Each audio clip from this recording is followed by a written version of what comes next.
નમસ્કાર દર્શક મિત્રો, ધ લોકસત્તા શોમાં આપનું સ્વાગત છે. હાલમાં જ અમેરિકાની ફેડરલ સરકારમાં શટડાઉન શરૂ થઈ ગયું છે. આ એક એવી પરિસ્થિતિ છે જેના કારણે હજારો સરકારી કર્મચારીઓને વગર પગારે જ રજા પર ઉતરી જવાની નોબત આવી છે. સરકારના ઘણા બિનઆવશ્યક કાર્યક્રમો અને સેવાઓ બંધ થઈ જવાનો ખતરો ઊભો થયો છે. આ શટડાઉન 2018 પછી અમેરિકન સરકારનું પ્રથમ શટડાઉન છે અને તે અમેરિકાની રાજકીય પ્રણાલીની અસ્થિરતા દર્શાવે છે, જેની અસર માત્ર અમેરિકાના નાગરિકો પર જ નહીં પરંતુ વૈશ્વિક અર્થતંત્ર પર પણ પડવાની સંભાવના છે. આ સંકટ જે દર વર્ષે બજેટ પસાર કરવાની પ્રક્રિયામાં ઊભું થાય છે, તે અમેરિકન લોકશાહીમાં આંતરિક વિખવાદ અને પક્ષીય ધ્રુવીકરણની ઊંડાઈ દર્શાવે છે. અમેરિકન શટડાઉનનું મુખ્ય કારણ રાજકીય મડાગાંઠ છે. અમેરિકાની પ્રણાલી મુજબ ફેડરલ સરકારે દર વર્ષે પોતાનું બજેટ કોંગ્રેસમાંથી પસાર કરાવવું પડે છે.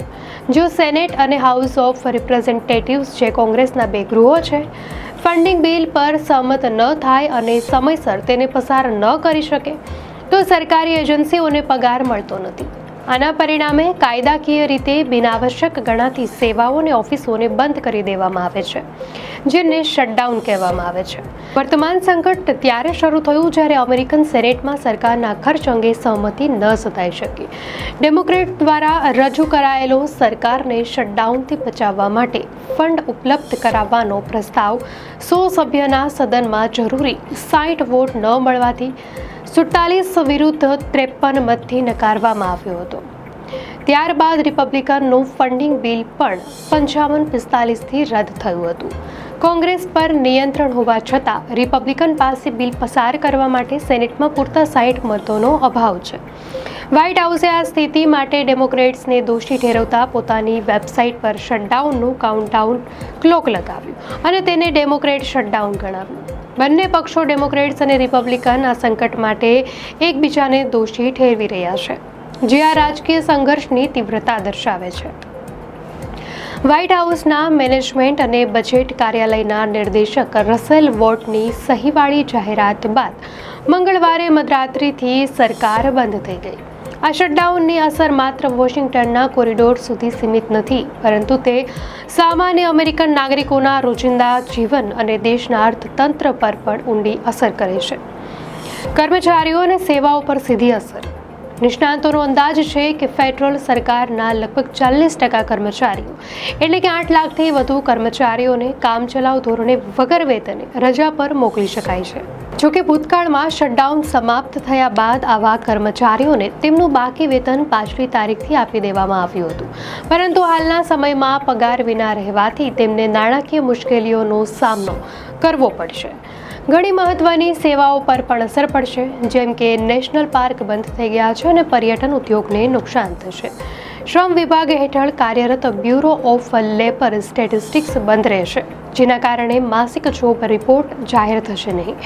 Food assistance programme, student loan આપવી, ફૂડ ઇન્સ્પેક્શન અને અન્ય પ્રી સ્કૂલ જેવી ફેડરલ ફંડવાળી સેવાઓ કાં તો ઘટી શકે અથવા સંપૂર્ણપણે બંધ થઈ શકે છે. બીજું, અર્થતંત્ર અને વૈશ્વિક ચિત્ર પર અસર. અમેરિકાના અર્થતંત્ર માટે આ એક મોટો ફટકો છે. જોબ રિપોર્ટ જાહેર ન થવાથી અમેરિકાના અર્થતંત્રનું ચિત્ર વધુ ધૂંધળું થશે અને બજારમાં પણ પહેલેથી જ અસ્તિત્વમાં રહેલી અનિશ્ચિતતામાં વધારો થશે. નિષ્ણાંતોનો અંદાજ છે કે શટડાઉનના કારણે દર અઠવાડિયે આર્થિક વૃદ્ધિમાં લગભગ 0.1%થી 0.2% સુધીનો ઘટાડો થઈ શકે છે. આ આર્થિક મંદી વૈશ્વિક અર્થતંત્ર પર પણ અસર કરી શકે છે, કારણ કે અમેરિકા વિશ્વનું સૌથી મોટું અર્થતંત્ર છે. આ શટડાઉનથી તમામ સરકારી કામગીરી બંધ નહીં થાય.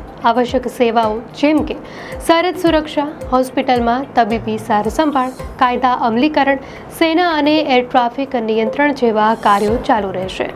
સોશિયલ સિક્યુરિટી અને મેડિકેરના ચેક પણ મોકલવામાં આવશે, જો કે બેનિફિટ વેરિફિકેશનનું કામ અટકી શકે છે.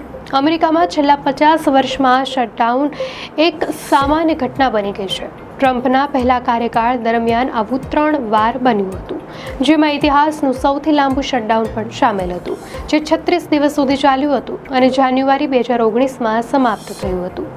1980ના દાયકામાં રોનાલ્ડ રીગનના કાર્યકાળમાં પણ 8 વખત શટડાઉન થયું હતું. નિષ્ણાંતોનો અંદાજ છે કે આ વખતનું શટડાઉન 2018ના અંતમાં થયેલા શટડાઉન કરતાં મોટું હોઈ શકે છે.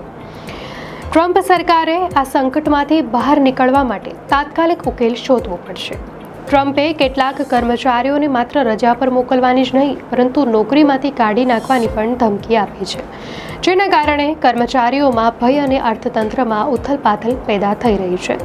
અમેરિકન અર્થતંત્ર પહેલેથી જ ટેરિફ અને આર્ટિફિશિયલ ઇન્ટેલિજન્સ જેવા મોટા પરિવર્તનોનો સામનો કરી રહ્યું છે, ત્યારે શટડાઉનની આ અનિશ્ચિતતા અર્થતંત્ર પર પણ વધુ દબાણ ઊભું કરશે.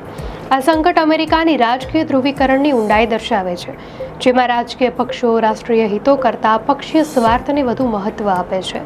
તો દર્શક મિત્રો, આ શટડાઉન કેટલો સમય ચાલશે તે જોવું અને તેના રાજકીય તથા આર્થિક પરિણામોનું આંકલન કરવું આવનારા દિવસોમાં મહત્વપૂર્ણ રહેશે. દર્શક મિત્રો, આ અંગે આપની શું પ્રતિક્રિયા છે અમને કોમેન્ટમાં ચોક્કસથી જણાવશો.